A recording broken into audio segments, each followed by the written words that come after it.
Mbola ho ampitombona ho aminareo ry havana ny fahasoavana sy ny fiadanana Jesoa Kristy tompontsika. Amen. Antso ho amin'ny fiovana. Antso ho amin'ny fiovana. Zany indray ry havana no misongadina amin'izao mofinainantsika anio izao. Bokin'ny Korintiana voalohany toko voalohany ny andininy fahaenina amby roapolo hatramin'ny faha 1:30. Antso ho amin'ny fiovana. Zany no zava-dehibe misongadina indray amin'ity mofinainantsika ity. Ao anatin'ity antso ity dia hitantsika misongadina ny mahatsinotsinona izay voantso, mba tsy hitenenana mihitsy hoe ny mahamalemy izay voantso. Ny zava-dehibe eto dia ny hatsapan'izay voantso fa malemy izy, tsinotsinona izy, mpanota izy, ary ao amin'izany mampanota azy izany, ao amin'izany mahatsinotsinona azy zany no miariary ny fahalebiazan'Andriamanitra. Zany hoe tsy ahita ny fahalebiazan'Andriamanitra mihitsy ny olona raha tsy tsapany aloha fa tsinotsinona izy. Fomba fitenin'ny apôstôly Paoly matetika ny toy izany. Eto zao dia teneniny fa izy dia malemy, izy dia adala n'izao tontolo izao, izy dia heverina fa malemy amin'izao tontolo izao, ivarazana tamin'izao tontolo izao, tamin'izay fanevateva aza. Misy fotoana fomba hafa ny tenenany azy, lazainy fa lohan'ny mpanoty izy, nisy fotoana lazainy fa tahaka ny taimboraka ny tenany, fa ao anatin'izany no misongadina ny fahalebiazan'Andriamanitra. Ilay fahalebiazan'Andriamanitra no manova izay heverina fa tsinotsinona sy malemy, heverina fa iva, heverina fa mpanota mihitsy aza, mba hisandratra any amin'ny ahitany voninahitr'Andriamanitra.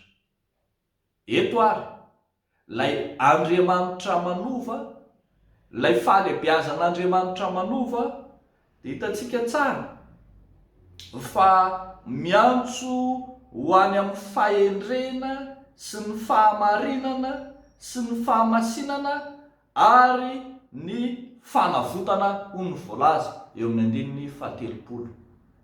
Misy dia-tanan'Andriamanitra lehibe zany, mahatonga ny olona ho amin'izany famonjena izany, fa tsy ilay malemy iny akory dia tonga ho azy ihany, fa antson'Andriamanitra izy hiala amin'izay toerana mamparefo azy ho tonga any amin'ny toerana ananany tanjaka. Ary amin'izany dia hisongadina fa tsy ny herin'ny tenany, tsy ny fahaiza-manao no ahafahany miampita ho amin'izany dingan'izany, fa ny herin'Andriamanitra.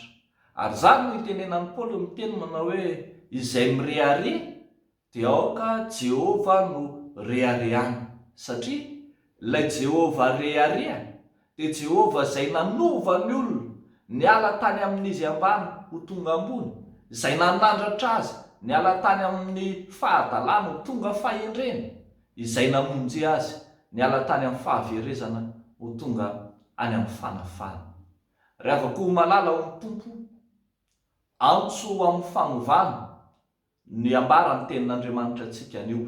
Mamarana ny volana isika, nandinika ny lohahevitra hatrany hatrany manao hoe miorena amin'ny antson'ny Tompo.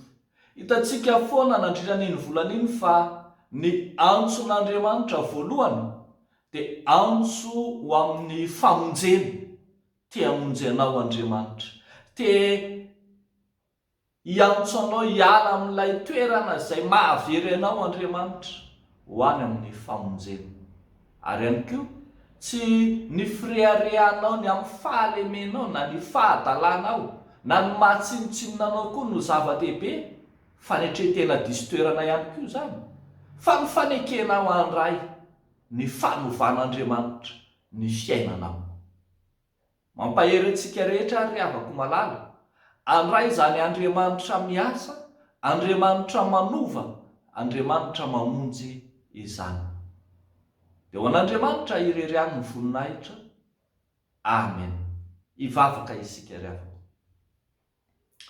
Endre Tompo ny hafalianay tsy ombitratra raha mandre amin'ity androandroany ity fa ao aminao Jesosy Kristy ilay Tompo sy mpamonjy, izay efa nanova anay, izay efa niantso anay ho amin'ny famonjena, dia olona afaka izahay, olomboa vonjy izahay, olona navotana izahay. Ary eto izay dia mitondra ambavaka manokana Tompo ny amin'izay ahafahanay manompo anao malalaka, ahafahanay manompo anao tsy antery, indrindra Tompo ao anatin'izao vanim-potoana sarotra lalovanay izao. Tafio amin'indra fonao Jesosy ny fiangonanao, ny kristianina tsiraray avy, mba ho afaka anompo anao, afaka anompo anao any anivon'ny fiangonana, ary indrindra mba afaka andray ny famelan-keloka izay atolotra ao Andriamanitra.